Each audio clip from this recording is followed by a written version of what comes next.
बिस्मिल्लाहिर्रहमानिर्रहीम। अस्सलाम वालेकुम नाज़रीन, आप देख रहे हैं मेरा YouTube channel astrologer Mauzam Khan और मैं हूं मौज़म ख़ान। सितंबर गुज़रा है।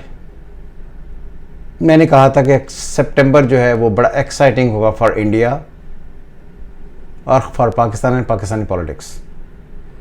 सबसे पहले हम बात करते हैं इंडिया की। इंडियन मीडिया और इंडिया के हमेशा से ये दावे रहे हैं कि हमारी 56 इंच की बॉडी जो है, 56 इंच की छाती जो है, ये कोई छोटी छाती नहीं, ये बहुत बड़े हौसले की बात है। हम चाइना को यूं कर देंगे, हम पाकिस्तान को यूं कर देंगे, हम तबाही मचा देंगे, हम डिस्ट्रॉय कर देंगे, हम चाइना को पीछे धकेल देंगे। इस तरह की बहुत सारी बातें होती रहीं। अब जब उनके दरमियान एग्रीमेंट की बात हुई है, मैंने पहले भी कहा था कि ये जो सितंबर होगा ये इंडिया और चाइना के दरमियान अनकन्वेंशनल वार की इब्तिदा करेगा। उन्होंने एक बहुत लंबा जो उन्होंने मुआहदा किया हुआ था वो उन्होंने तोड़ा और उसके बाद उन्होंने फायरिंग की। इंडियंस इसके बाद की थोड़ी सी एज ले रहे हैं कि जो हमने हवाई फायरिंग की थी। चले हवाई फायरिंग की, मगर फायरिंग किस लिए की जाती है? दूसरों को डराने के लिए, धमकाने के लिए और अपनी डोमिनेंस कायम करने के लिए। अब जो एग्रीमेंट हुआ है जिसमें LAC line of actual control अभी डिसाइड नहीं हुई है, लेकिन फिर भी इस वक्त चाइना जो है वो 1000 किलोमीटर पर काबिज़ है इंडिया के लद्दाख पर और ईस्टर्न लद्दाख पर। 1000 किलोमीटर का मतलब ये होता है कि तकरीबन फ्रांस का एक शहर है पेरिस जितना एरिया आपने ऑलरेडी उनको दे दिया। एक बार चाइना और इंडिया के दरमियान पहले भी हुई थी, दैट वाज 1962। क्लियर?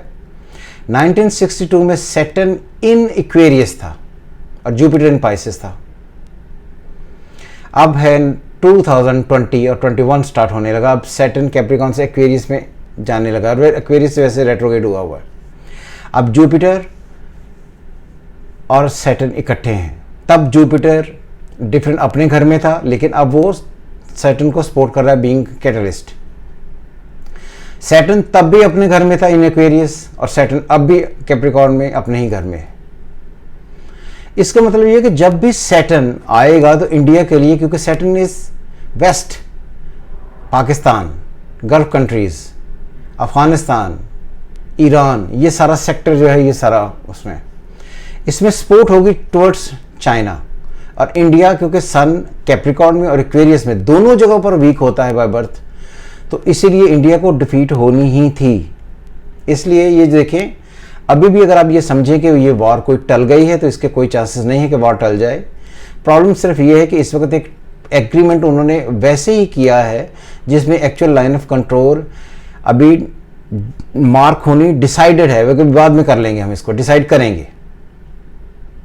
तो इसका मतलब ये है कि कहीं ना कहीं एक तरला, एक मिन्नत, एक रिक्वेस्ट चाइना ने फॉर द टाइमिंग कबूल अभी कर ली, जिसका मतलब ये है कि वो देखना चाहते हैं कि ये कहाँ तक जाते हैं। लेकिन उन्होंने अनाउंस किया है कि वो जो सारा एरिया है, सारा ऊपर वाला, वो हम हर हाल में लेंगे ही। अरुणाचल प्रदेश जो है ये हमारा हिस्सा है। तो लद्दाख का ईस्टर्न जो बॉर्डर है उसके आगे फिर आता है अरुणाचल प्रदेश, उस साइड पे है, ईस्ट साइड पे। तो आई थिंक कि अभी ये सारी चीज़ें डिसाइड होनी है, बहुत जल्दी में नहीं होंगी।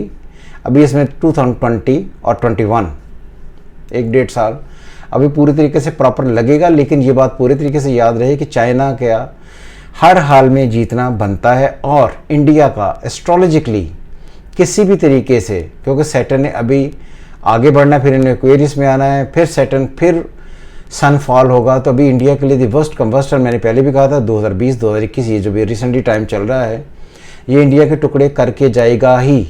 और ये सारा का सारा क्योंकि मर्करी स्ट्रांग हो रहा है, तो ये नॉर्दर्न एरिया जितने भी हैं, जिसमें अगर आप देखें तो कश्मीर आता है, ये सारा लद्दाख आता है, चाइना पाकिस्तान से नॉर्थ में, तो ये सारी चीज़ें ग्रेजुअली चाइना की फेवर में होती चली जाएंगी। और आप देखेंगे इंडिया बिल्कुल इन सारे जगहों से फारिग हो जाएगा और अरुणाचल प्रदेश हर हाल में चाइना का हिस्सा होगा ही। तो इसलिए ये जो गीदड़ भपकियाँ होती हैं जो लोग देते हैं, ये एक अलग बात है, लेकिन पूरे तरीके से उन पर काबज़ हो जाना, डोमिनेंस कायम कर लेना, ये अलग बात है। अभी जिस तरह मैंने पहले कहा कि लाइन ऑफ एक्चुअल कंट्रोल जो है वो भी डिक्लेयर्ड या डिसाइड नहीं हुई है, तो ये जब होगी तो उस वक्त इंडिया का जो ऊपर वाला हिस्सा है सारा, नेपाल के साथ जितना जितना लगता है सारा लद्दाख और स्पेशली ईस्टर्न लद्दाख वाला ये सारा एरिया इंक्लूडिंग अरुणाचल प्रदेश, ये थैंक यू बाय बाय हो चुका होगा। तो इसीलिए इंडिया का मीडिया अब नहीं बोल रहा। पहले हम ये कर, हमने चाइना पर चढ़ाई कर दी, हमने चाइना के बंदे मार दिए, हमने ये कर दिया, हमने वो कर दिया। अब एग्रीमेंट जो है उसको ओपन करने की हिम्मत भी करे। और ये एग्रीमेंट तकरीबन जो इंडिया के लोग हैं उन सबको पता तो है ही कि असल में सिचुएशन इसकी क्या थी और अब क्या निकली है। ये हमेशा इंडियन मीडिया बताता कुछ है और करता कुछ है, और ये ऐसी बातें हमेशा से बताते रहे हैं जो इनकी ज़िंदगी में कभी नहीं थी। जैसे जब अभिनंदन का त्यारा गिरा तो उन्होंने कहा जी हमने पाकिस्तान का जो है वो F-16 गिरा दिया, क्लियर। और जो है अभिनंदन है उसने मिसाइल्स जो है वो फायर किए थे, तो जिसकी वजह से पाकिस्तान में एक बहुत बड़ा मदरसा तबाह हो गया।